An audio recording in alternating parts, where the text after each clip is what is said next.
चिनियाहरू पूर्ण तयारीमा छन्। अब हाइपरसोनिक मिसाइल अहिले यिनीहरूसँग कस्तो छ भन्छ भने राडारले पनि ट्र्याक गर्न सक्दैन अथवा राडारले पनि समात्न सक्दैन। त्यत्रो स्पिडका हाइपरसोनिक मिसाइलहरू छन्, जबकि त्यो मिसाइल अमेरिकासँगै छैन अहिलेसम्म। हाइपरसोनिक मिसाइल प्रहार गर्यो भने ट्र्याक गर्न सक्दैन, अमेरिकाले ट्र्याक त्यो सिस्टमै छैन अहिले। स्पेस चाहिँ तपाईँको प्रविधिमा अमेरिकाभन्दा चीन धेरै माथि गइसकेका छ र जस्तो अहिले अन्तरिक्षमा अथवा चाहिँ तपाईँको चन्द्रमामा जुन टेक्नोलोजीहरू प्रयोग गरिरहेको छ त्यो टेक्नोलोजी प्राप्त गर्नुको निम्ति अमेरिकालाई 15 वर्ष लाग्छ भन्ने अनुमान छ। अझै त्यो ड्रोनको चाहिँ प्रभावकारिता देखेर अमेरिकनहरूको होस उडिसकेको छ। चीनसँगको तपाईँको भिडन्तको स्थिति आयो भने अब अमेरिका इतिहासमा कहिल्यै नउठ्ने गरी समाप्त हुन्छ, त्यो कुरा उनीहरूले राम्रोसँग बुझेका छन्। चुनावको लगत्तै यहाँ के हुन्छ भन्छ भने दुर्घटना गराएर अमेरिकनहरू यहाँ हातले कोसिसमा छन्, किन एमसिसी पारित भइसकेको छ। कार्डनो नाम गरेको एउटा अमेरिकन सुरक्षा कम्पनीलाई एमसिसीले ल्याइसकेको छ सम्झौता गरेर, अनि एसपीपी सम्झौता भइसकेको छ। यिनले जति चाहिँ नाटक गरून् सम्झौता भइसकेको छ। खालि यो चाहिँ विश्वको परिस्थिति युक्रेनको सङ्कटले त्यो मुभ हुन नसकेका हो, सबै पूर्वाधार बनाइसकेका छन् उनीहरू। अब चाहिँ यहाँ खेल्ने कुरा छ। अब चुनावपछि पनि उनको निम्ति सिधै खेल्ने चाहिँ परिस्थिति भएन भने उनले एउटा हतियार पहिले बनाएका छन्, त्यो प्रयोग गर्छ। यिनले यहाँ सहज ढङ्गले काम गर्ने वातावरण चुनावपछि भएन भने त्यही ग्याङ प्रयोग हुन्छ। हेरिराख्नु, त्यही ग्याङ प्रयोग हुन्छ, केही मान्छे मारिन्छन्, अनि त्यहाँबाट पुरै देशलाई चाहिँ गन्जागोल एउटा चाहिँ धमिलोमा चाहिँ तपाईँको अराजकतामा लगेर होइन त्यो के हो उनको कल्पना, त्यो सैनिक शासन हो कि चुनावपछि बढीमा चाहिँ तपाईँको 5-7 महिना चाहिँ पर्खेला है अमेरिकनहरूले। जस्तो ताइवानमा कतै खेल्न सकिन्छ कि उत्तर कोरियामा खेल्न सकिन्छ कि 2-4 महिना हेर्ला, त्यति मात्रै हो। त्यसपछि नेपालमा चाहिँ उनको डिजाइन जे हो उनको पनि क्राइसिस सङ्कट चाहिँ उत्कर्षमा पुग्यो र त्यसको निम्ति अन्तिम प्रहसन हो चुनाव। यसले स्थिरता त कहिले ल्याएको थियो र अब ल्याउने? यिनका त संविधान पनि जारी भए होइन, बहुमतको सरकार 2 पटक बन्यो, गिरिजाको पनि बन्यो, केपी ओलीको पनि बन्यो। आफ्नै पार्टीको बहुमतको सरकार त यिनको पुरा काल चल्दैन, पुरा अवधि चल्दैन भनेपछि अब यिनको गठबन्धनको सरकार चल्छ पुरा अवधि भनेपछि त्यो केही पनि होइन, अराजकतै हो। उसले कस्तो ठाउँ कस्तो पात्र खोजिरहेछ भन्छ भने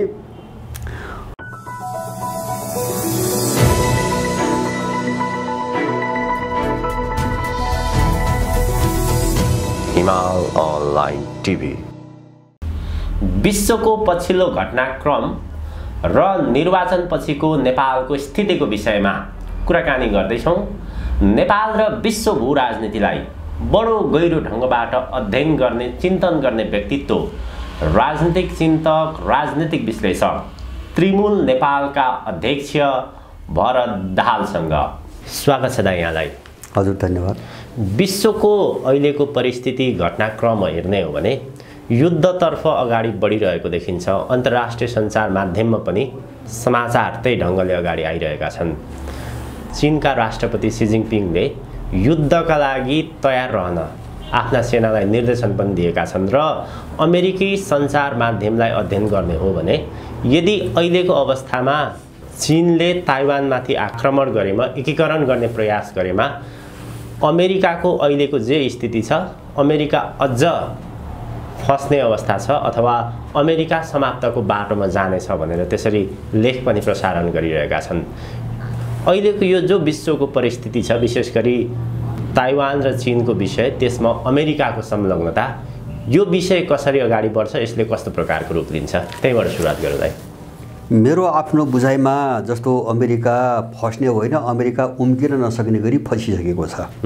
जस्तो युक्रेन मामिलामै अमेरिका फसिसकेको छ र अहिले तपाईँले भने जस्तो उसले युक्रेनबाट कसरी हात झिक्ने भन्ने खालको एउटा विभिन्न बहानाबाजी जस्तो नीतिगत रूपमा एउटा आधार बनाएर रुसबाट पन्छिन खोजिरहेको मैले देख्छु। अब त्यो के हो भन्छ भने योभन्दा अगाडि अहिलेको जो सत्ता छ डेमोक्रेटहरूको, उनको चाहिँ तपाईँको विश्लेषण, उनको मत के थियो भन्छ भने रुस उनको निम्ति सबभन्दा ठुलो खतरा हो, चीन होइन भन्ने थियो। अब रिपब्लिकनहरूको उल्टो थियो, जस्तो डोनाल्ड ट्रम्पहरूको चीन मुख्य समस्या हो भन्ने थियो। तर अहिले आएर युक्रेन सङ्कटकै बिचमा अमेरिकाको डेमोक्रेट चाहिँ सत्ताले आफ्नो पहिलेको मान्यता उल्टाएर रिपब्लिकनहरूकै लाइनमा गएको छ अहिले। र त्यसले के भनेको छ भन्छ भने दीर्घकालीन रूपमा अथवा रणनीतिक रूपमा चीन नै मुख्य समस्या हो होइन, रुस होइन भन्ने अहिले उनीहरूले निर्णय गरेका छन्। अब यसको मैले 2-3टा अर्थ बुझ्छु। एउटा चाहिँ चिज के हो भन्छ भने रुसलाई चीनभन्दा कमजोर खालको अथवा कम खतरा हो भनेर अब रुसबाट कसरी अलिकति चाहिँ साइड लाग्ने हैन। जस्तो युक्रेनमा त रुससँग भिड्नुपर्ने स्थिति आयो, अब त्यो युद्ध त नरोकिने भयो। सायद रसियाले यो ढङ्गले युद्ध अगाडि बढाउँछ भन्ने उनले पहिले कल्पना गरेनन् हैन। तर्साएर भइहाल्छ भन्नेमा गए। त्यो सम्भावना नरहेपछि उनीहरूले अब त्यहाँबाट चाहिँ आफू डाइभर्ट हुनुको निम्ति एउटा नीतिगत चाहिँ तपाईँको बदलाव ल्याएका छन् र होहल्ला धेरै चाहिँ तपाईँको ताइवानतिर गरिरहेका छन्। चीनलाई चाहिँ खतरा घोषित गरेर होहल्ला गरिरहेका छन्। अब चाइनिजहरूको तयारी त्यही हो, तपाईँले भनेको सी जिङपिङको तयारी पनि त्यही हो। अब अमेरिकाले युक्रेन जस्तै ताइवानलाई चाहिँ युद्धमा झोस्छ भन्ने उनीहरूले बुझेका छन्। अमेरिकाले झोस्ने मात्रै हो, झोस्छ भन्ने उनले बुझेका छन्। त्यसको सम्पूर्ण तयारी उनले गरेका छन्। यद्यपि मलाई लाग्छ अमेरिकाले त्यो जोखिम अब मोल्दैन। युक्रेनमा देखिसक्यो, सकेसम्म कसैलाई फसाइदिएर लडाइदिन पाएपछि ऊ त्यसमा चाहिँ अग्रसर छ। तर आफू जिम्मा लिने गरी न ताइवानलाई गरोस्, किन युक्रेनलाई पनि त गरेन। जस्तो युक्रेनमा पनि अब तिमी लड अगाडि बढ, नेटो सम्पूर्ण सहयोग गर्न तयार छ। बारम्बार आश्वासन दिएर उक्साएर चाहिँ युद्धमा होमेका हुन् युक्रेनलाई हैन। जस्तो हाम्रो सेनै जान्छ, रसियालाई चाहिँ छोरी ठेगान लगाउँछ, धेरै कुरा गरे। तर रसियनहरूले हात हालेपछि उनीहरू चाहिँ ब्याग भए बाहिरै बसे र अहिले सहयोगको नाममा सकेको चाहिँ हतियार र पैसा दिएर चाहिँ चित्त बुझाइरहेका छन्। अब यो अमेरिकाले अहिले अलिकति चाहिँ तपाईँको गिजोल्न खोजेको ताइवान र कोरियाको मामिला हो। अब यो कस्तो मामिला हो भन्छ भने यो उसले चाहिँ त्यहाँ गएर चीनसँग भिड्ला भन्ने हिसाबले त्यो गिजोलेको मलाई चाहिँ लाग्दैन। किन चाहिँ अमेरिकाको इतिहास हामीले पनि हेर्नुपर्छ। जस्तो ऊ कस्तो प्रक्रियाबाट गुज्रिरहेछ त्यो चाहिँ नहेरिकन अब अमेरिकाले के गर्ला भन्न गाह्रो हुन्छ। र त्यो हेर्दाखेरि म देख्छु 2 दशक यता यो शताब्दीको सुरुवातदेखि प्रत्येक घटनामा अमेरिका असफल भएको देश हो। हामीले पहिले यो कुरा बुझ्नुपर्छ। एउटा घटनामा पनि अमेरिका सफल भएको छैन। जस्तो अफगानिस्तानमा एकमा हात हाल्यो, आक्रमण गर्यो, त्यसपछि तपाईँको इराक, अनि चाहिँ लिबिया, त्यसपछि सिरिया, त्यसपछि भेनेजुएला, अनि युक्रेनको चाहिँ त्यो राष्ट्रपतिलाई अपदस्थ गराएको काण्ड 2014 को काण्डदेखि लिएर युक्रेन सङ्कटसम्म अमेरिकाले सम्पूर्ण क्षेत्रमा चाहिँ हार खाएको छ। अब यसको यो चिजको असरले अमेरिकाभित्र ठुलो विभाजन छ, मनोविज्ञान धेरै टुटेको छ। अब युक्रेन सङ्कटपछिको यो आर्थिक मन्दी, मुद्रास्फीति हैन, उत्पादनमा चाहिँ तपाईँको वृद्धिमा ह्रास, यो चिजले ऊ ठेक्न सक्ने हालतमा पनि छैन। अब सबै ठाउँ बल्झिँदै गएपछि कहाँ पैसा दिने, कहाँ हतियार दिने त्यो सम्भवै छैन, उसको सामर्थ्य पनि छैन। त्यसकारणले ताइवानतिरको चिनियाहरूले आफ्नो तयारी गरेका छन्, त्यो आफ्नो ठाउँमा छ। तर मलाई के लाग्छ, अमेरिकनहरूको मलाई के लाग्छ भन्छ भने त्यो ताइवान जस्तो रुसबाट चाहिँ नसकेपछि अब ताइवान, त्यसपछि यिनीहरू इरान जान्छन्। अब इरानको विषयमा पनि त्यही गर्न खोजिरहेका छन्, हो हल्ला धेरै गर्ने, अनि त्यसपछि अरूलाई जुधाउनुको निम्ति चाहिँ उक्साहटपूर्ण चाहिँ कामहरू गर्न लगाउने, दबाब दिने र आफू इन्गेज भइरहेको देखाउने र म चाहिँ अझै पनि महाशक्ति नै छु भनेर चाहिँ एउटा प्रभाव छाड्ने उनको त्यो खेलभन्दा बढी मलाई लाग्दैन। मलाई चाहिँ के लाग्छ भन्छ भने अहिले चीनसँग होइन, चीनसँग त मेरो आफ्नो अनुमानमा रुससँग चाहिँ उसले जस्तो झट्का खायो नि, चीनसँग त त्योभन्दा 10 गुणा ठुलो झट्का उसले खान्छ। किन चीन चाहिँ मलाई लाग्छ रुसभन्दा सबै मोर्चामा ऊ सबल हो, हतियार र सेनाको पाटो मात्रै हो हैन। चीन समग्र मोर्चामा अमेरिकाभन्दा माथि छ, रुसभन्दा माथि छ। त्यसकारणले गर्दाखेरि चीनसँगको तपाईँको भिडन्तको स्थिति आयो भने अब अमेरिका इतिहासमा कहिल्यै नउठ्ने गरी समाप्त हुन्छ। त्यो कुरा उनीहरूले राम्रोसँग बुझेका छन्, चीनसँग पार लाग्दैन। त्यही भएर होला मलाई यो पछिल्लो कालमा जस्तो अब इरानबाट कहाँ आतंकित भयो भन्छ भने युक्रेनको लडाइँमा जो ड्रोन दियो भन्ने कुरा आयो नि, त्यो ड्रोनको चाहिँ प्रभावकारिता देखेर अमेरिकनहरूको होस उडिसकेको छ। इरान त्यति चाहिँ बलियो भइसकेको होला भन्ने यिनलाई लागेको थिएन हैन। ड्रोन भनेको जस्तो टर्कीका ड्रोनका चाहिँ कथाहरू धेरै आउँथे, इजरायली ड्रोनहरूका कुराहरू आउँथे, अमेरिकन ड्रोनका कुरा आउँथे। तर तिनी सबैलाई चाहिँ तपाईँको उ गरेर चाहिँ इरानी ड्रोनहरूको जो प्रभावकारिता देख्यो, त्यसले गर्दाखेरि इरान चाहिँ पश्चिम एसियाको एउटा जब्बर शक्ति बनिसकेको छ भन्ने कुरा देखाएपछि अमेरिकनहरू त्यसबाट झनै बढी आतंकित छन्। अब यो सबै चिजले हेर्दाखेरि आफ्नो तयारीमा त सबै छन्, तर अमेरिकाले हात कहीँ पनि हाल्न सक्दैन अहिले तत्कालै।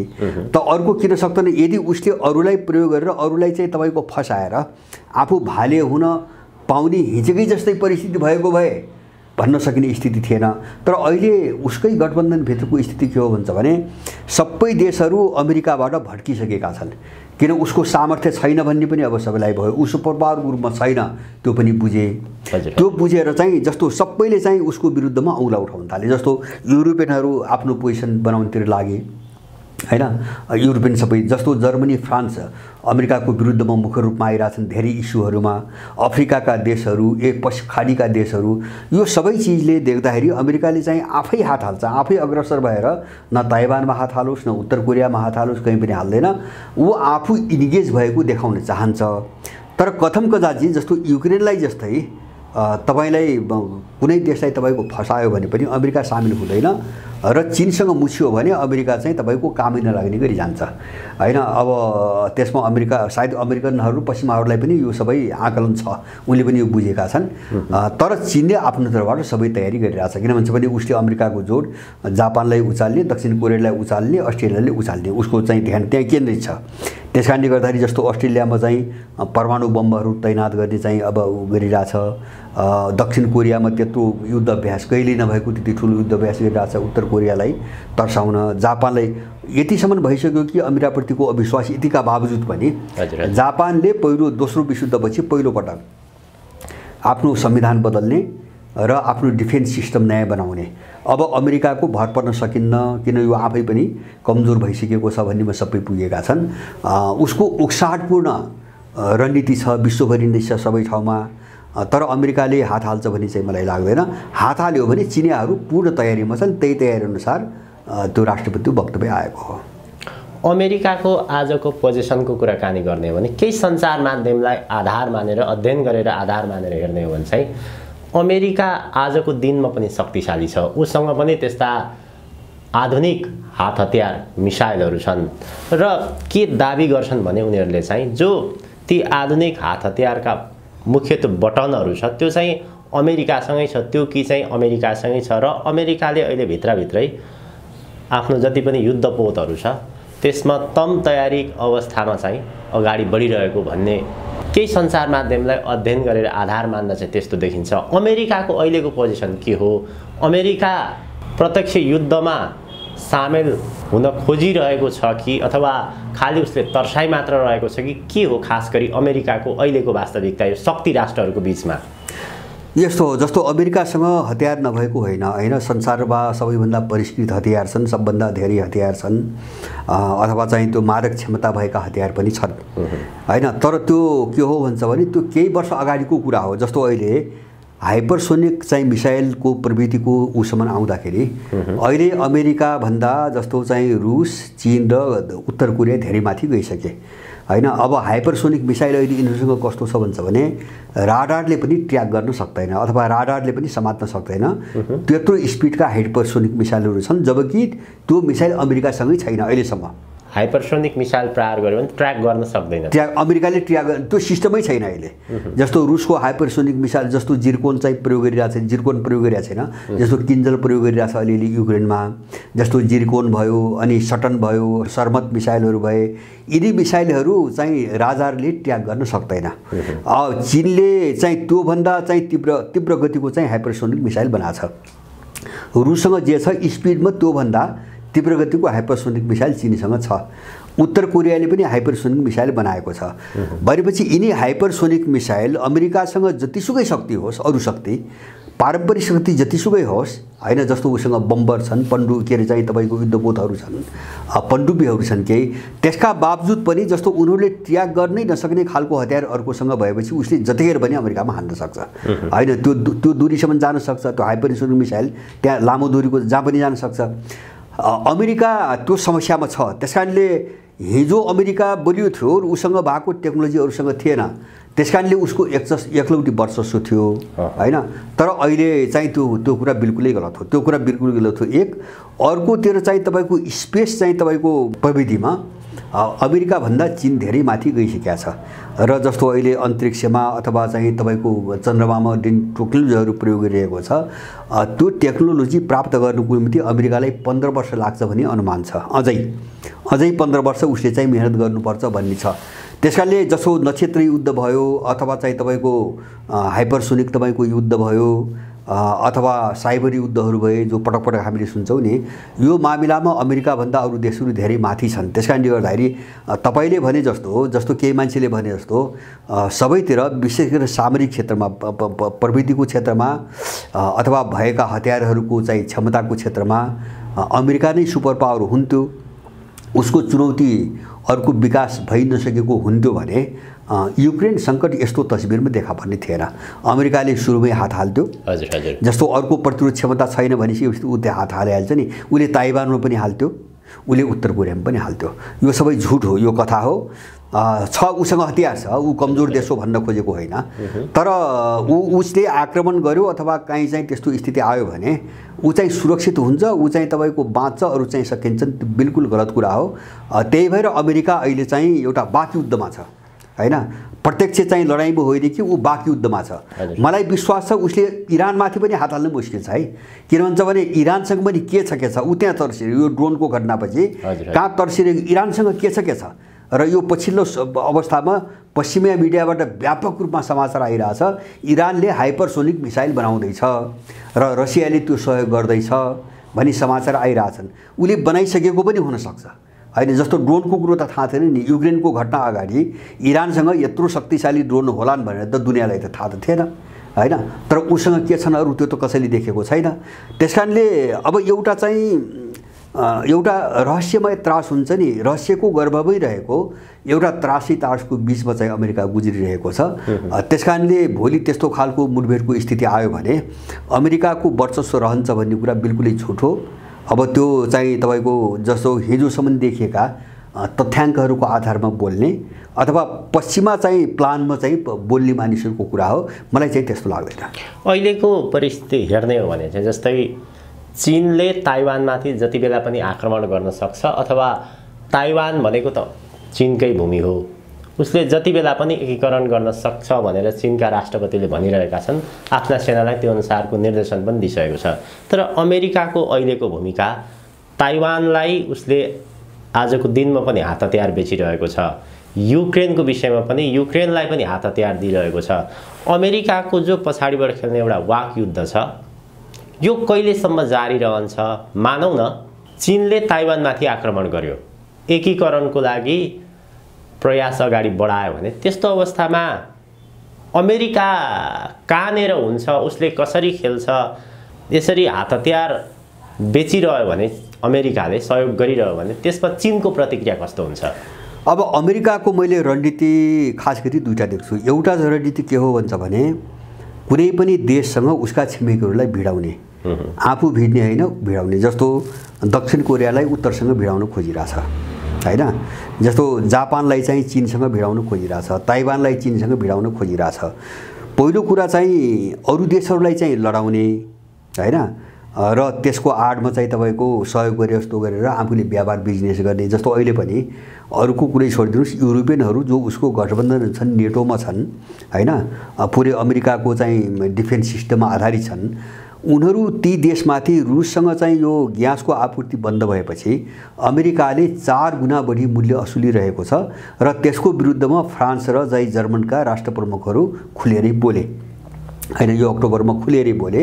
अमेरिकाले युरोपमा जो सङ्कट छ त्यसको मौका उठाएर फाइदा उठाएर रुसले दिएको भन्दा 4 गुणा बढी मूल्य असुलेर होइन बेइमानी गरिरहेको छ भने उनी खुला रूपमा बोले होइन।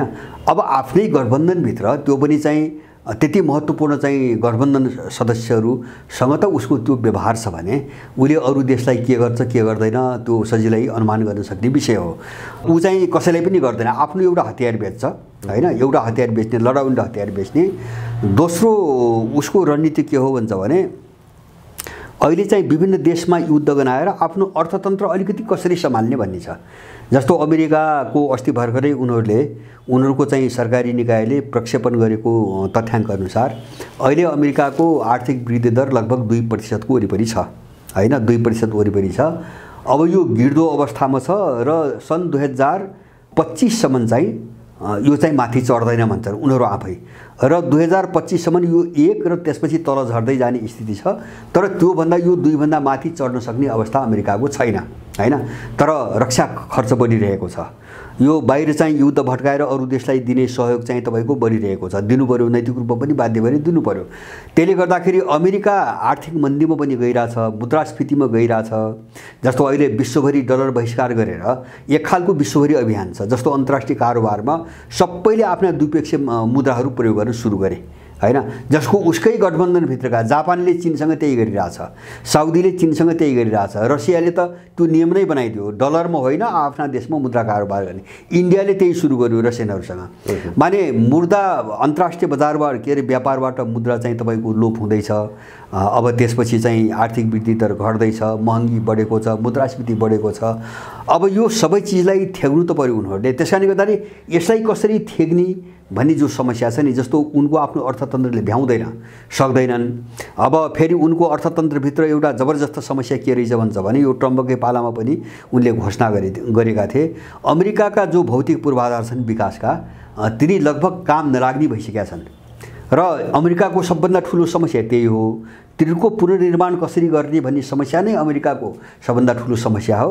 त्यो काम नगरिकन अमेरिकाको अर्थतन्त्र अगाडि बढ्दैन भनेर ट्रम्पकै पालामा भने हो र बाइडेनले पनि अस्ति त्यही भने। अब त्यो आफ्नो पूर्वाधारलाई पुनर्संरचना अथवा फेरि मर्मत गर्ने हालतमै अमेरिकन छैनन्, पैसा छैन। त्यसले त्यो पैसा जोड्नको निम्ति मैले भने नि एउटा चाहिँ तपाईँको अरूलाई सङ्कटमा पारेर कसरी दोहन गर्ने, जस्तो ग्यास युरोपमा लुटमा जाइरहेछ नि हैन, अथवा चाहिँ तपाईँको हतियार कसरी बेच्ने हैन, यो चिजमा केन्द्रित छ अमेरिका। त्यसकारणले गर्दाखेरि उसले आफ्नो अर्थतन्त्रलाई अलिकति ठाउँमा ल्याउन र अलिकति चाहिँ तपाईँको राहतको बाटो निकाल्नुको निम्ति सबै देशहरूलाई वरिपरि उल्झाउन खोजिरहेछ। अहिलेको उसको तात्कालिक रणनीति त्यो हो अनि उल्झाउने हो।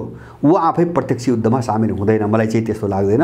किन भन्छ भने मैले भने नि अब उसँग लड्न सक्ने ताकतको विकास नभइदिए त उसले गर्थ्यो, जस्तो गर्यो, नसक्नेलाई त गर्यो नि, जस्तो अफगानमा गर्यो, इराकमा, सिरियामा गर्यो, लिबियामा गर्यो, सबै गर्यो हैन। तर रुससँग, चीनसँग, उत्तर कोरियासँग, इभन त्यही इरानसँग यो मामिला त होइन।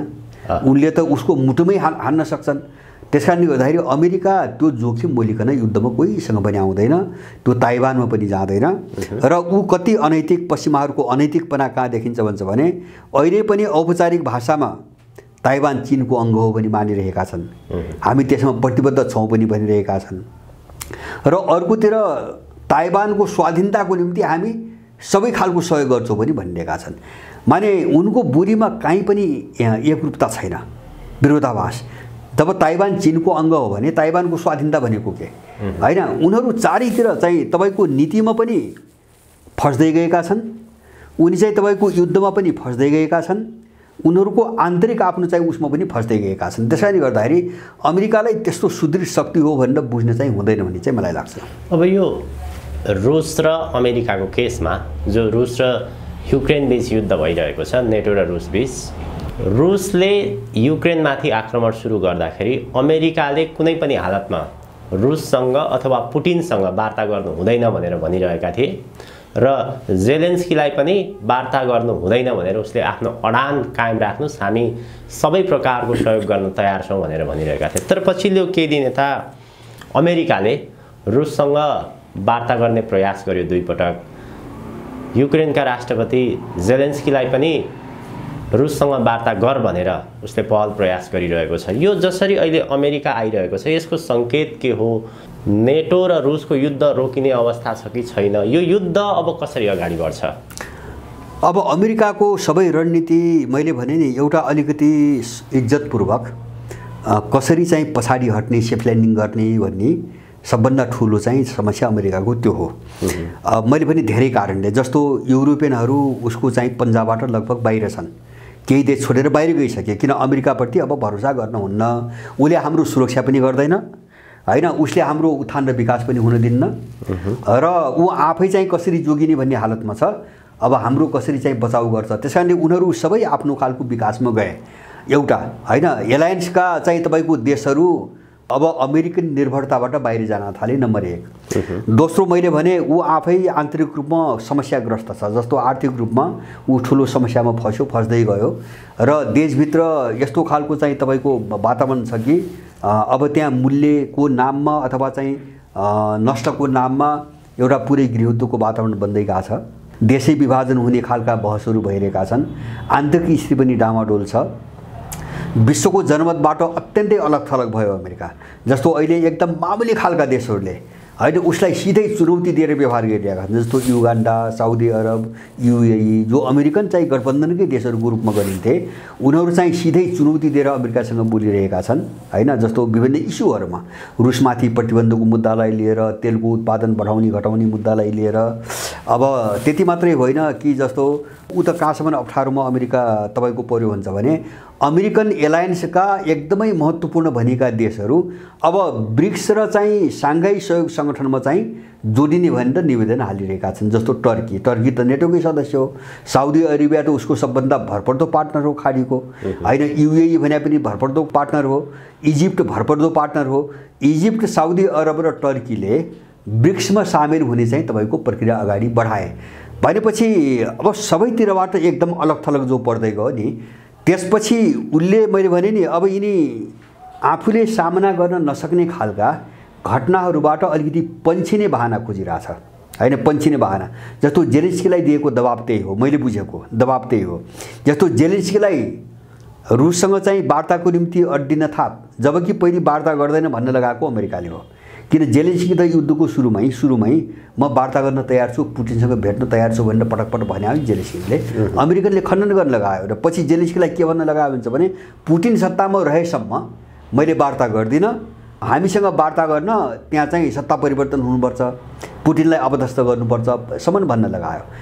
त्यो पार्न लागेपछि जेलेन्स्कीलाई दबाब दियो होइन, दबाब दियो र उसको प्रतिक्रिया जस्तो युक्रेनीहरूको सल्लै नहुँदै होइन ऊ चाहिँ रुससँग आफू इन्गेज भयो।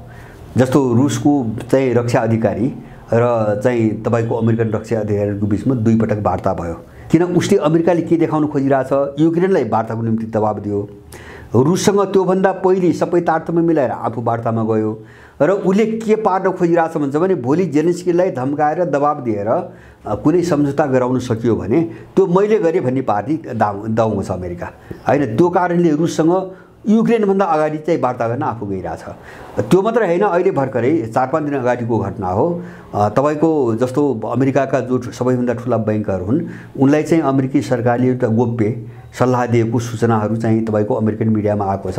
उसले के भन्यो भन्दाखेरि रुसभित्र कारोबार सुरु गर, तिम्रो कारोबार आफ्नो सुरु गर, अगाडि बढाऊ भनेर गोप्य रूपमा निर्देशन दियो। मोर्गन लगायतका केही ब्याङ्कहरूलाई निर्देशन दिएका समस्या वाल स्ट्रिट जर्नल भयो, वासिङटन पोस्ट सबैले छापेका छन्, CNN सबैले छापेका छन्। भनेपछि अब रुससँग पनि भित्रभित्र कारोबार गर्न लगाउने आर्थिक सङ्कट आयो। अनि चाहिँ अब युक्रेनलाई दबाब दिने र युक्रेनले वार्ताको कदम अगाडि बढायो भने मैले यो सबै गरेँ भनेर त्योभन्दा पहिले आफू वार्तामा बस्ने यो गरिरहेछ। अब यसैको निम्ति यो चिजको निम्ति जस्तो मलाई लाग्छ युद्ध सुरु भएको 2-3 महिनापछि अमेरिकनले बुझिसकेका थिए, अब यहाँ पार लागिन्न भने बुझिसकेका थिए। र यही जो अहिले गरिरहेछ तपाईँले भनेअनुसार यसको एउटा नीतिगत आधार तयार पार्नुको निम्ति उनले के गरे भन्छ भने यो 2021 को सुरक्षा रणनीतिक दस्तावेज जो अमेरिकामा घोषणा गरियो त्यसमा चाहिँ तपाईँको चीनलाई मुख्य अवरोध हो, मुख्य समस्या अमेरिकाको चीन हो, रुस होइन छ भनेर त्यहाँ पारित गरियो पहिले होइन। अब रुस चाहिँ तात्कालिक समस्या मात्रै हो, हाम्रो दीर्घकालीन र सबभन्दा ठुलो चुनौती भनेको चीन हो भनेर यिनीहरूले 2021 मा सुरक्षा नीति सार्वजनिक गरे।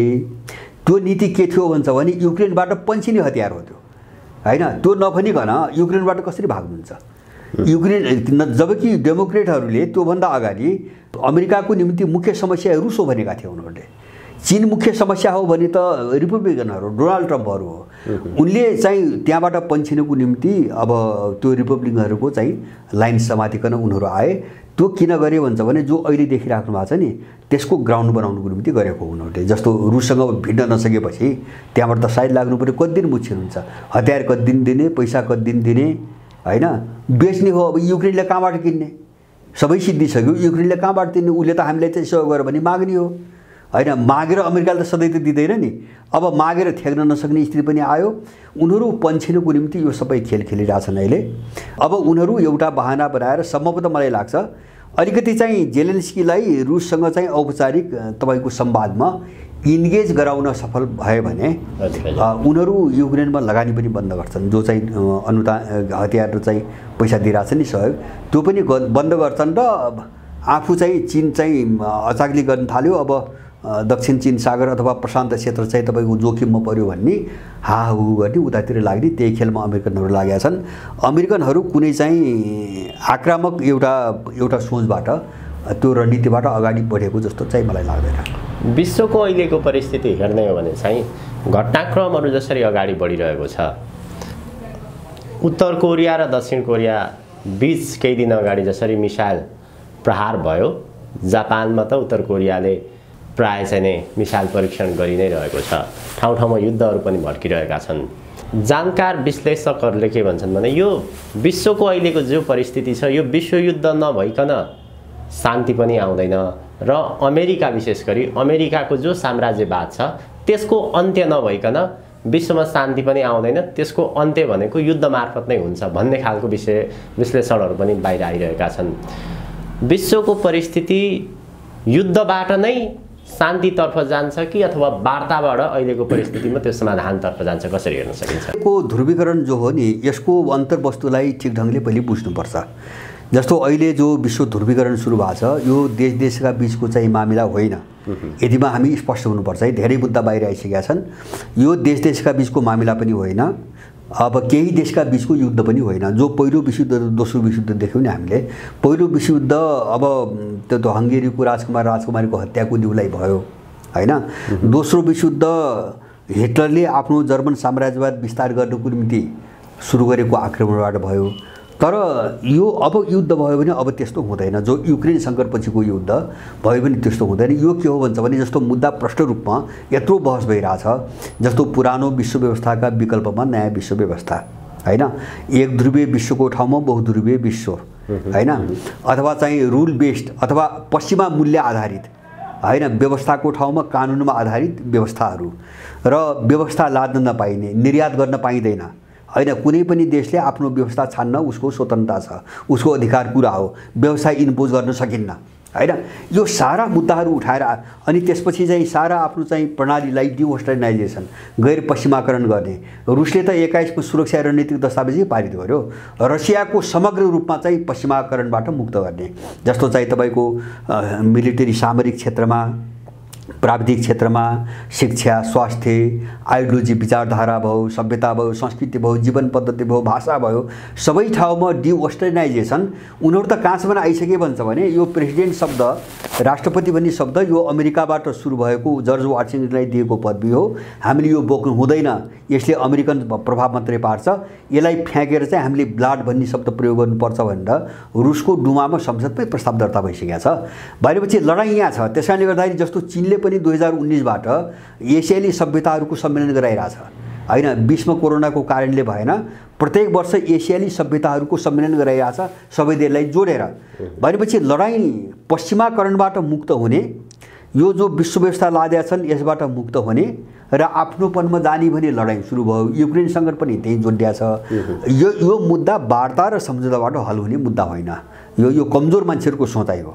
अनि चाहिँ समानान्तर विश्व, समानान्तर मूल्य मान्यताको लडाइँ वार्ता कहाँ वार्ताहरू हुन्छ, केमा चाहिँ सम्झौता हुन्छ, यो हुनै नसक्ने कुरा हो। त्यस कारणले युक्रेनको नाममा कडी बनाएर जो युद्ध फैल्यो यो फैल्यो होइन। यो विशुद्धकै रूपमा जाने हो, वारपारमै जाने हो। अर्को मैले कुनै पनि उपाय देख्दैन। तर विशुद्धलाई रोकिन सक्ने एउटा सम्भावना छ, झिनो सम्भावना है। त्यो सम्भावना के हो भन्छ भने, अमेरिकाको त्यसका गठबन्धनहरू देशहरूबाट विभाजन भयो र विशेष गरिकन युरोपले आफ्नो अलग पोजिसन क्लियर गर्यो र अब हामी अमेरिका निर्भर छैनौँ भनेर अब त्यो युद्ध हुन्छ भन्ने सायद मलाई लाग्छ त्यो कोसिस पनि भइरहेछ युरोपमा अहिले होइन। जस्तो जर्मनी र फ्रान्सको कैयौँ गतिविधि हेर्दाखेरि म त्यो देख्छु। अमेरिकाबाट अलग्गिन खोजिरहेछन्। अलग्गिए भने अमेरिका सिद्धिन्छ, एक्लै सिद्धिन्छ, त्यसले विशुद्ध रोक्छ। किन अब एक्लै चाहिँ आफू सिद्धिने मात्रै हात केही नलाग्ने भएपछि ऊ नचाहेरै पनि चाहिँ तपाईँको पछाडि हट्ने कुरा हो। विशुद्ध रोकिने एउटै सम्भावना युरोप र अमेरिका बिचको विभाजन हो। अर्को कुनै पनि सम्भावना छैन। अर्को बाटोबाट वार्ताबाट त हामीले कल्पनै गर्नुहुन्न। यदि कुनै ठुलो युद्ध भड्किनुभन्दा अगाडि युरोप र अमेरिकाको विभाजनले पूर्णता पाएन भने यो विशुद्धमै जान्छ र अमेरिका त्यही दाउमा छ। आफू नबल्झिकन, जस्तो वार फ्रन्ट भन्छ नि, अमेरिकाले धेरै पोइन्टहरूमा युद्ध भड्काउनु खोजिरहेछ होइन, ताकि दुनियाँ फसोस्। जस्तो ऊ ताइवान भन्छ, कोरिया भन्छ, युक्रेन भन्छ, किन अमेरिका जस्तो अर्काले देश आफ्नो गरी खाएको छ, यसको टाउको किन दुख्छ? हैन, ताइवानमा चीनले के गरेको थियो र? चीनले हात हाले पनि थिएन, धम्की पनि दिएको थिएन। ताइवान भन्दै यो उचाल्न त अमेरिका गएको हो हैन। ताइवान र चीन त आफ्नो ढङ्गले बसिरहेको थिए। बसिरह मात्रै होइन, तपाईँको ताइवान र चीनको बिचमा चाहिँ सम्झौता भएको छ हैन। यो शान्तिपूर्ण एकीकरण गर्ने कुनै पनि देश जस्तो ताइवान र चीनले एकअर्काको मामिलामा हस्तक्षेप नगर्ने भनेर यिनको पटक पटक सम्झौता भएको छ हैन। अनि त्यसलाई युक्रेनलाई जस्तै गिजोल्न त अमेरिकाको हो नि। त्यहाँ जस्तो उत्तर कोरियाले दक्षिण कोरियालाई के गरिरहेछ? केही पनि गरेको छैन हैन। एउटै परिवार, एउटै वंश, एउटै मान्छेहरू हुन्, केही पनि गरेको छैन। तर दक्षिण कोरियालाई भड्काएर लडाउन खोजिरहेछ हैन। अनि ऊ संयुक्त सैन्य अभ्यास, किन उत्तर कोरियाले कसलाई के गरेको छ र? अनि दक्षिण कोरियालाई चाहिँ दबाब दिएर अब इतिहासको सबभन्दा ठुलो सैन्य अभ्यास गर्नु पर्यो त्यसको अगाडि हैन। त्यति गरेपछि चाहिँ उत्तर कोरियाले मिसाइल हान्दैन, त्यति गरेपछि चाहिँ फ्रिगेटबाट चाहिँ गोली दाग्दैन, माने उचाल्न खोजिरहेछ। त्यसकारणले अमेरिका जस्तो त्यो मात्रै होइन, त्यो मात्रै होइन कि तपाईँको आफ्नै एलायन्सभित्र पनि उसले देश लडाउन खोजिरहेछ। जस्तो ग्रिस र टर्कीको एजेन सागरको विवाद त्यही हो। एजेन, दुई देशका बिचको जो एजेन सागर छ त्यहाँभित्र केही द्वीपहरू छन्, त्यहाँ विवाद छ उनीहरूको। ग्रिसलाई उचालेर त्यो टर्कीसँग भिडाउन खोजिरहेछ उसले। टर्कीलाई नेटोमा पनि राखेको छ, ग्रिससँग भिडाउनु पनि खोजिरहेछ। अब अहिले चाहिँ साउदी अरबलाई भर्खरैको घटना हो, इरानले साउदी अरबमाथि आक्रमण गर्ने योजना बनाएको छ भनेर प्रोपोगन्डा गरेर हैन साउदीलाई यसरी आतंकित बनाइदियो कि यस्तो वातावरण बनाइरहेछ कि साउदी चाहिँ इरानसँग भिडिजाओस्। त्यसैले अमेरिकाले विश्वका धेरै पोइन्टहरू बनाइरहेछ जहाँबाट चाहिँ युद्ध भड्काउन सकियोस्, सबै देशलाई मुस्न सक्यो। जस्तो युक्रेनबाट एउटा ऊ पन्छेन खोजेको कारण के हुन्छ भने उसको दिमागमा एउटै कुरा थियो, युक्रेन र रुसको भिडन्त सुरु भयो भने हैन तपाईको त्यो युद्ध रुस र युरोपका युद्धमा परिणत हुन्छ, युरोप पनि सकिन्छ, रुस पनि सकिन्छ र म भाले हुन्छु। उसको रणनीति त्यो थियो। किन भन्छ भने त्यो फ्याक्टर जस्तो चाहिँ नर्थ र स्ट्रिम 2 ग्यासमाथि त अमेरिका र बेलायत मिलेर आक्रमण गरे नि, त्यो त रुससँगको सम्बन्ध काट्यो। ग्यास कटेपछि रुससँग सम्बन्ध त कट्यो हैन। अब अर्को उसको चाहिँ युक्रेन युद्ध भड्केपछि अब युरोपसँग रुसको पुरै सम्बन्ध फाट्छ भन्ने अर्को आधार के थियो भन्छ भने केही पाइपलाइनहरू तपाईको रुसी भूमि भएर गइरहेछन् युरोपमा, ग्यास सप्लाई गर्ने पाइपलाइनहरू। अब युक्रेन युद्ध भएपछि त तिनीसँगै कट्ने भए, युरोप सिद्धिने भयो। अब त्यो रणनीतिमा उसले चाहिँ युक्रेनलाई उकासेको थियो, त्यहाँ ऊ चाहिँ सफल भएन होला। ग्यास अहिले रोकेको छ बेग्लै कुरा, तर मलाई विश्वास छ त्यो पुनर्वाली हुन्छ। किन रसियन ग्यास बेगर युरोप कहिल्यै पनि उठ्न सकेन, किन स्रोतै नभएपछि कहाँबाट उठ्ने? स्रोत भए पो विकास गर्ने हो त, स्रोत नभए कहाँबाट उठ्ने? अब आयात अमेरिकाबाट ल्याउनुहुन्छ 4 गुणा महँगो छ, अफ्रिकाबाट ल्याउनुहुन्छ 4 गुणा महँगो हुने हो। अब आफ्नो अनुसन्धान गर्नु छैन हैन, सबभन्दा सस्तो र नजिक हुने त रुसै हो। उनीहरूलाई दीर्घकालीन रूपमा जिन्दगी चलाउनु छ भने रुसी ग्यासभन्दा बाहिर युरोप जानै सक्दैन। यो उनीहरूले पनि बुझेका छन्, अमेरिकाले पनि बुझेको छ।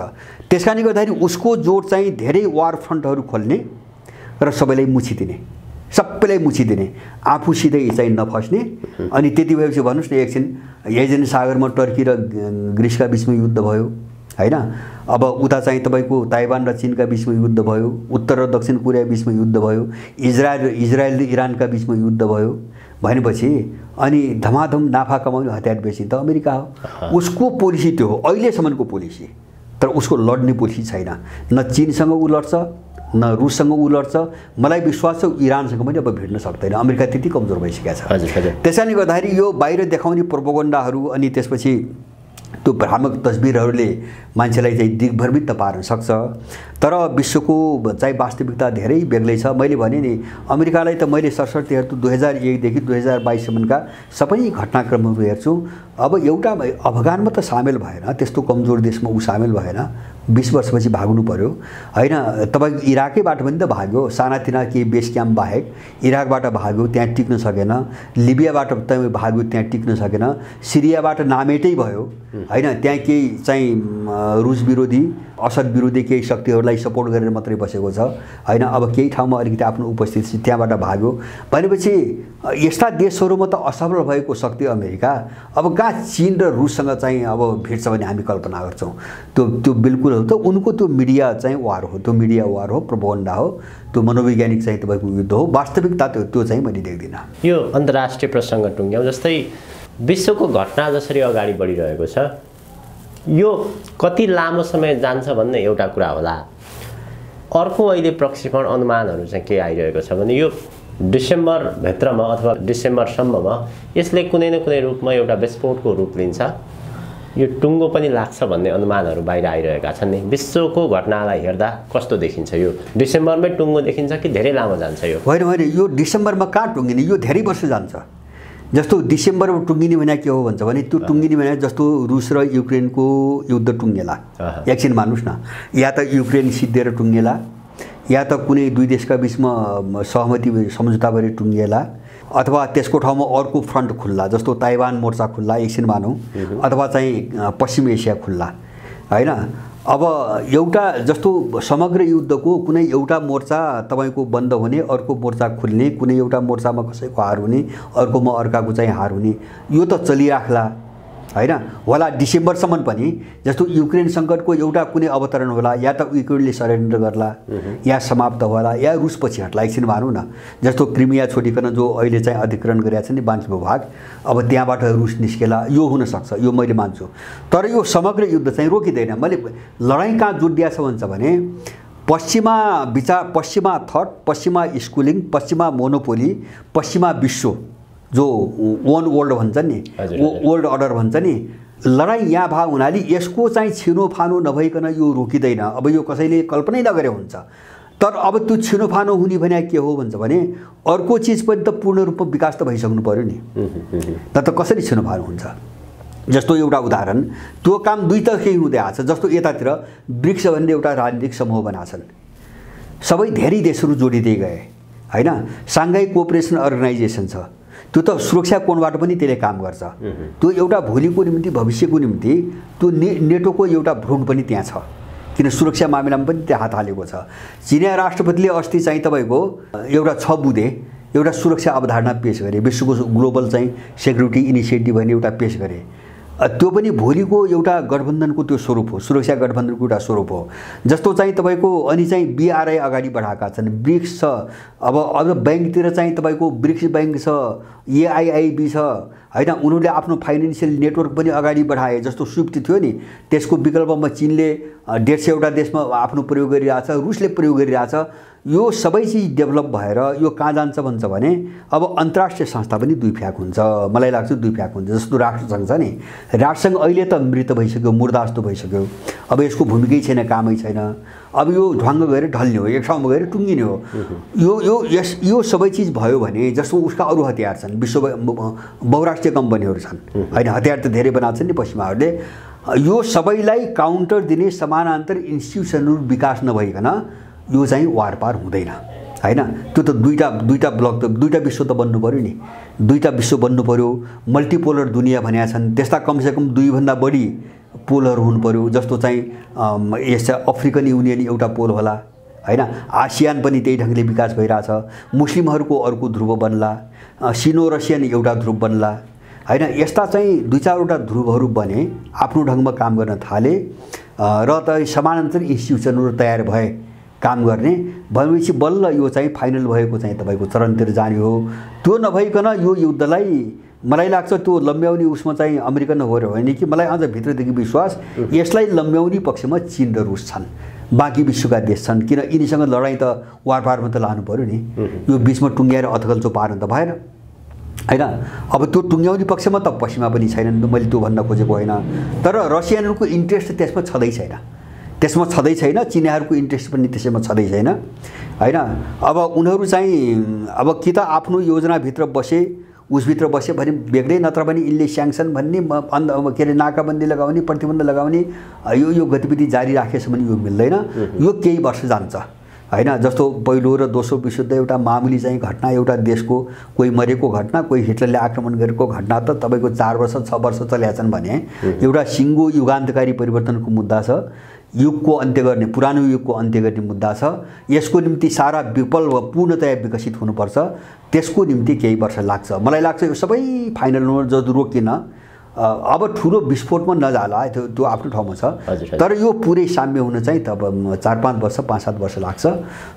त्योभन्दा अगाडि चाहिँ अब यो जो सुरु भयो नि, जो सुरु भइ नै सक्यो, अब यो चाहिँ तपाईँको बिल्कुल शान्त भएर दोस्रो विश्वयुद्ध लगत्तै चाहिँ जो वातावरण बन्यो नि, त्यो वातावरण निकट भविष्यमा अब चाहिँ बन्दैन।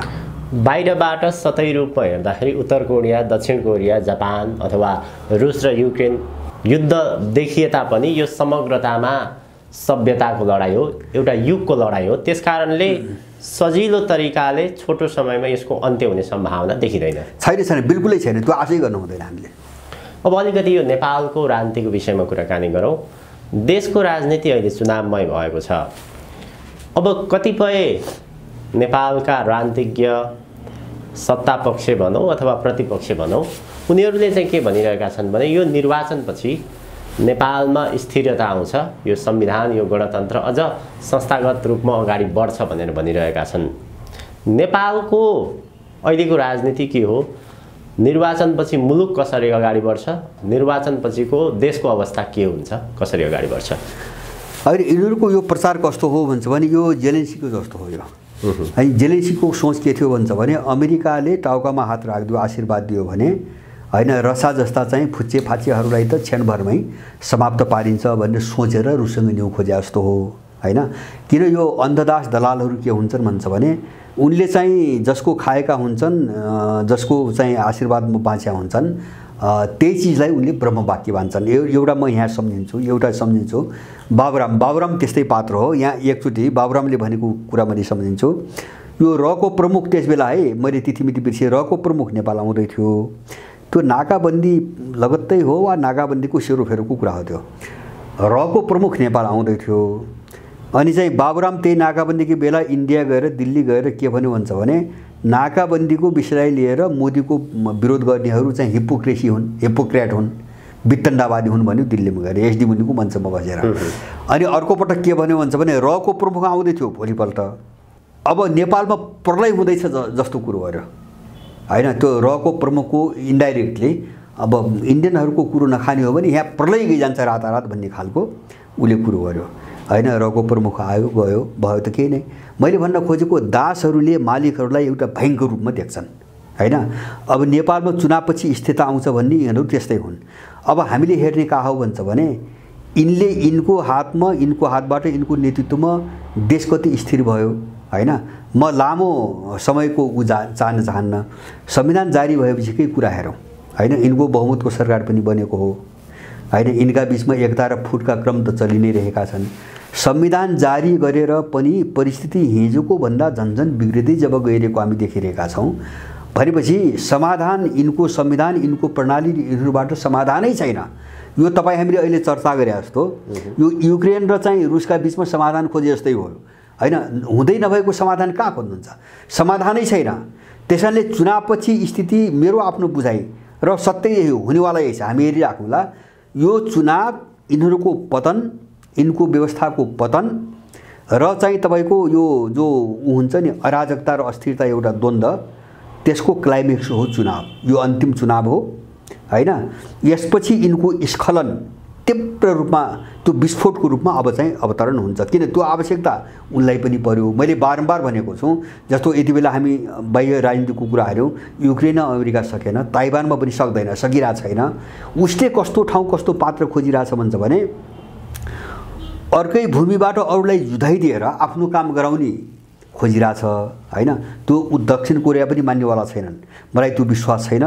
ताइवानीहरू पनि त्यो मान्ने छैनन्, मलाई पनि त्यो विश्वास छैन। युक्रेन त देखे नै उनीहरू। त्यस कारणले उनीहरू अब हात हाल्ने, चीनलाई इन्गेज गर्न, चीनलाई चाहिँ तपाईँको रुममा ल्याउनुको निम्ति उनले हात हाल्ने नेपालै हो, उनले हात हाल्ने नेपालै हो। र त्यसैको निम्ति एउटा सङ्केत हामीले बुझ्नुपर्छ। काङ्ग्रेसको चुनाव घोषणापत्र हामीले बुझ्नुपर्छ। जस्तो युक्रेन र रुसको लडाइँमा युक्रेनको पक्षमा उभिएकोमा उनले गर्व गरेका छन् घोषणापत्रमा होइन। एमसिसी पारित गरेकोमा गर्व गरेका छन्। अब नेटोको पक्षमा उभिएको पनि गर्व गरेका छन् होइन, त्यो उनको घोषणापत्रमा। त्यस कारणले काङ्ग्रेसलाई एउटा जेलेन्स्कीको पार्टीको रूपमा अमेरिकाले उठाउन खोजिरहेछ अहिले। र उसले जित्यो भने नाङ्गो रूपमा त्यो जानेवाला छ, नाङ्गै रूपमा काङ्ग्रेस जानेवाला छ। जित्छ जित्दैन त्यो चाहिँ मलाई थाहा छैन। जानेवाला छ। किन त्यो अमेरिकनहरूको अन्तिम आशा हो क्या। अब जस्तो अब कतै नसक्ने भएपछि सिधै प्रत्यक्ष रूपमा आफू नसक्ने अरूलाई पनि नसक्ने भएपछि गिजोल्ली नेपालै हो। त्यसकारणले नेपालको भू राजनीतिक चुनावपछि जो यो सकस हामीले भोगिरहेछौँ नि, यो चाहिँ अन्तिम चाहिँ एउटा विस्फोटको चरणमा अब गयो। चुनावको लगत्तै जान्छ र चुनावको लगत्तै यहाँ के हुन्छ भन्छ भने देशभित्र केही दुर्घटना हुन्छन्। यो दुर्घटना गराएर अमेरिकनहरू यहाँ हातले कोसिसमा छन्। किन एमसिसी पारित भइसकेको छ। कार्डनो नाम गरेको एउटा अमेरिकन सुरक्षा कम्पनीलाई एमसिसीले ल्याइसकेको छ सम्झौता गरेर, अनि एसपीपी सम्झौता भइसकेको छ। यिनले जति चाहिँ नाटक गरून् सम्झौता भइसकेको छ। खालि यो चाहिँ विश्वको परिस्थिति युक्रेनको सङ्कटले त्यो मुभ हुन नसकेका हो। सबै पूर्वाधार बनाइसकेका छन् उनीहरू। अब चाहिँ यहाँ खेल्ने कुरा छ। अब चुनावपछि पनि उनको निम्ति सिधै खेल्ने चाहिँ परिस्थिति भएन भने उनले एउटा हतियार पहिले बनाएका छन्, त्यो प्रयोग गर्छन्। मलाई त्यो लाग्छ। जस्तो उनले 2019 20मा 1 वर्ष आएन गएर सायद 21मा उनले पटक पटक त्यो अन्तर्राष्ट्रिय आतंकवादको विषयमा एउटा रिपोर्ट जारी गर्छन्। त्यो रिपोर्टमा नेपाल मुजाहिद्दिन आतंककारीहरूको अखाडा हो भन्ने कुरो उनले बारम्बार लेखिरहेछन् र इन्डियालाई उकासेर उनले के भनिरहेछन्, नेपालभित्रबाट इन्डियामा मुजाहिद्दिन आतंककारीहरूको आक्रमणको खतरा छ भनेर उनले लेखिरहेछन्। किन त्यो त्यस्ता क्रिमिनल ग्याङ उनले बनाइराखेका छन्। त्यो अमेरिकनले तयार पारेका छन् नि, विश्वभरि उनले गरेका थिए। त्यही आइएसआई त उनले बनाएको। अब त्यो ग्याङ तयार पारेका छन्। यिनले यहाँ सहज ढङ्गले काम गर्ने वातावरण चुनावपछि भएन भने त्यही ग्याङ प्रयोग हुन्छ। हेरिराख्नु, त्यही ग्याङ प्रयोग हुन्छ। केही मान्छे मारिन्छन् हैन, अनि त्यहाँबाट पुरै देशलाई चाहिँ गन्जागोल एउटा चाहिँ धमिलोमा चाहिँ तपाईँको अराजकतामा लगेर अनि चाहिँ आफ्नो हात बलियो बनाउन सकिन्छ भने त्यहाँ कसनी होइन। त्यो के हो उनको कल्पना? त्यो सैनिक शासन हो कि होइन, त्यो चाहिँ जेलेन्स्कीको जस्तै फासिस्ट शासन हो कि? जस्तो उसको पार्टी बाहेक 11 पार्टीले प्रतिबन्ध लगाएको छ उसले अहिले युद्धको नाममा हैन। त्यस्तै गरेर चाहिँ अगाडि बढ्ने हो कि? अब उनको योजना के हो त्यो भोलि देखा पर्ला। तर अमेरिकनहरू त्यो दाउमा छन् र मलाई मेरो आकलन के भन्छ भने चुनावपछि उनले भनेको जस्तो काम गर्ने सर्लक्क त्यो गभर्मेन्ट बन्नेवाला छैन, बन्दैन। यहाँको समीकरणले त्यस्तो देखाउँदैन र यहाँका मान्छेहरू त्यो जोखिम मोल्छन् भन्ने पनि, काङ्ग्रेस बाहेक अरूले त्यो जोखिम मोल्छ भन्ने पनि मलाई लाग्दैन। किनभने युक्रेनपछि परिस्थिति धेरै चाहिँ बदलिसकेको छ। त्यसकारणले अमेरिकनहरूले खेल्ने भनेको अब त्यो अनुकालको समीकरण बन्यो भने उनले नेपालमा विध्वंस मचाउँछन्, आक्रमण हुन्छ, हिंसा हुन्छ, अराजकता फैलाउने कोसिस गर्छन्, जसरी अफगानिस्तानमा छ। हो त्यही गर्छन्। र अब यो चुनाव चाहिँ यिनीहरूको अन्तिम चुनाव हो। यो 5 वर्ष कुनै पनि हालतमा जाँदैन र नेपालमा अर्को चुनाव पनि हुँदैन। अब अर्को के कोणबाट हुँदैन भने 5 वर्षमा संसार कहाँ जान्छ होइन। 8 महिना त यस्तो भइसक्यो। युक्रेन युद्धपछि 8 महिनामा त नक्सा यसरी परिवर्तन भइसक्यो, विश्वको समीकरण यसरी उल्टिसक्यो भने 5 वर्ष त त्यो त चाहिँ तपाईँको धेरै ठुलो अवधि हो होइन। त्यहाँ त्यो अवधिमा त विश्व कता जान्छ, कस्तो स्वरूपमा जान्छ भनेपछि अब यिनको अर्को हुने स्थिति मैले केही देख्दैन। चुनावपछि बढीमा चाहिँ तपाईँको 5-7 महिना चाहिँ पर्खेला है अमेरिकनहरूले। जस्तो ताइवानमा कतै खेल्न सकिन्छ कि, उत्तर कोरियामा खेल्न सकिन्छ कि, 2-4 महिना हेर्ला, त्यति मात्रै हो। त्यसपछि नेपालमा चाहिँ उनको डिजाइन जे हो, उनको पनि क्राइसिस सङ्कट चाहिँ उत्कर्षमा पुग्यो होइन। अब हल कहीँ पनि छैन, उनको पनि हल कहीँ पनि छैन, उनले हात हाल्छन् र त्यसको निम्ति अन्तिम प्रहसन हो चुनाव। मैले बुझेको यसले स्थिरता त कहिले ल्याएको थियो र अब ल्याउने? यिनका त संविधान पनि जारी भए होइन, बहुमतको सरकार त 2 पटक बनी, गिरिजाको पनि बन्यो, केपी ओलीको पनि बन्यो। नतिरी पुरै आफ्नै पार्टीको बहुमतको सरकार त यिनको पुरा काल चल्दैन, पुरा अवधि चल्दैन भनेपछि अब यिनको गठबन्धनको सरकार चल्छ पुरा अवधि भनेपछि त्यो केही पनि होइन, अराजकतै हो। किन अराजकताले अराजकतै फैलाउने हो। त्यसको जब बिउै त्यही छ भने त्यसले स्थिरता ल्याउने प्रश्नै हुँदैन, सम्भावनै हुँदैन। हजुर, मैले त्यस्तो सम्भावना देख्दिनँ। अन्त्यमा एउटा जिज्ञासा छ, जस्तै चुनावपछि स्थिरता आउने सम्भावना छैन। पार्टीका मानिसहरू त बाध्यात्मक परिस्थितिमा त्यहाँभित्र मुछिए, तर स्वतन्त्र उम्मेदवार भनौँ केही नयाँ अनुहारहरूमा चाहिँ जस्तो प्रकारको उत्साह देखिन्छ नि, त्यो उत्साह चाहिँ कहाँबाट आयो? हामीले जित्यौँ भने, स्वतन्त्रको सरकार बन्यो भने देशको मुहार फेर्छौँ भनेर भनिरहेका छन् नि। उनीहरूले नेपालको राजनीति, विश्व भू राजनीतिलाई नबुझेर, अध्ययन नभएर त्यसरी लागिरहेका छन् कि अथवा उत्साह कसरी आइरहेको छ उहाँहरूलाई? होइन, यस्तो उत्साह एउटा कोणबाट आएको छ। जस्तो स्थानीय चुनावपछि एउटा टेन्डेन्सी नेपालीहरूमा के देख्यो भन्छ भने स्वतन्त्र भन्ने चिजले धेरै प्रोत्साहन पायो। त्यो चाहिँ दलहरूसँग रिस पोख्न अथवा यिनको अत्याचार अपराध जे थियो नि, यससँग बदला लिने एउटा हतियार भयो। होइन, त्यसले प्रोत्साहन पायो र अहिलेको चुनावमा त्यसले झन् बढी प्रोत्साहन पायो, वात्तै बढ्यो। यिनको मनोबल त्यहाँबाट उठेको हो र चाहिँ अहिले चाहिँ यिनको स्वतन्त्रै नामबाट दलहरूमा कस्तो भएर आतङ्क छ भन्छ भने अब जस्तो कतिपय मान्छेहरूबाट जोगिन, उम्मेदवारबाट जोगिन सबै दल मिल्नुपर्छ भन्नेसम्मका कुरा उठे। गठबन्धन ओली र शेरबहादुरको दुवै गठबन्धन मिलेरै यिनीसँग फेस गर्नुपर्छ भन्नेसम्मका कुरा उठे भनेपछि यिनीहरू त्योसम्म त्रसित भइसकेका छन्। अब त्यो चाहिँ यिनीहरूको पतनको, मैले भने नि चुनावपछि के हुन्छ भने त यही लक्षण हेरे पुग्छ। यिनीहरूको पतनको त्यो रफ्तार हो होइन। त्यहाँबाट स्वतन्त्रको चाहिँ तपाईँको मनोबल उठिरहेछ होइन। दलहरूकै बदनामी, यिनको नेताको बदनामी भनेकै यिनको मनोबल उठ्ने हो। तर चाहिँ के कुरो भ्रम हो जस्तो उनीहरूको पनि चेतनाको कमी, एउटा चेतनाको कमी होइन, अन्तर्राष्ट्रिय राजनीतिक चेतनाको कमी र दोस्रो पाटो त्यहाँभित्र कस्ता छन् हुन्छ भने यो दललाई जसले चलाएको छ त्यही शक्तिले चलाएका मान्छेहरू छन् त्यहाँ, स्वतन्त्रै भन्ने पनि अथवा भर्खर बनेका के पार्टी भनौँ न। र अब यिनीहरूले जो चाहिँ हामी जितेपछि मुहारै बदल्छौँ भन्ने छ नि, नबुझ्नेहरूको यो भ्रम हो होइन। बुझिकन चाहिँ तपाईँको मिसनमा चाहिँ जो हिँडेका छन् नि यिनको चाहिँ तपाईँको छलकपट हो। त्यस कारणले कुनै 2-4 जना व्यक्ति बदलेर देशको मुहार बदलिँदैन। मैले अघि नै भने नेतृत्व विश्वको चर्चा भयो, समस्या हाम्रो त्यही हो, हामीले बुझ्ने होइन।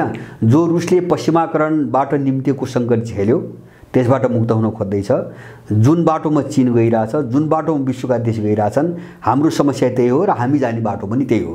त्यस कारणले यो समस्याको मुहार फेर्ने भनेको हामीले बोकेका चिन्तन प्रणाली, विचार, राज्य व्यवस्था प्रणाली जस्तो प्रजातन्त्र, मानव अधिकार, विकासका यिनी कन्सेप्ट, अवधारणाहरू, हाम्रा जीवन पद्धति होइन, जो हाम्रा गुमे, हामीले सक्यौँ, सबै अरूका आयात गऱ्यौँ।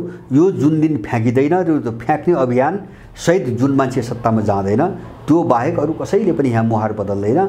बढीमा के हो भन्छ भने केही राम्रा मान्छे जितेर गए होइन, दाग नलाएका, अपराध नगरेका मान्छे स्वतन्त्र जितेर गयो भने त्यहाँ बेसी भण्डाफोर हुन्छ। जस्तै मनपरी चाहिँ तपाईँको साँठगाँठ सल्लाएर खाइरहेछन्, त्यसमा ब्रेक लाग्छ, धेरै कुरो बाहिर आउँछ, यिनीहरू कमजोर हुने प्रक्रिया अरू बढ्छ होइन, सकारात्मक काम केही हुन्छ। तर यिनीहरू चाहिँ तपाईँ यही राज्य मेकानिजम, यही सिस्टम र यही मेसिनरी, यिनै मूल्यभित्र बसेर देशको मुहार बदल्छु भन्ने यो चाहिँ एकदमै चाहिँ गलत कुरा हो। त्यो सम्भावना मैले कतै पनि देख्दिनँ। हस्, अत्यन्त धेरै धन्यवाद दाइ आजको महत्त्वपूर्ण समय र विचारको लागि। हजुर, यहाँलाई पनि धन्यवाद।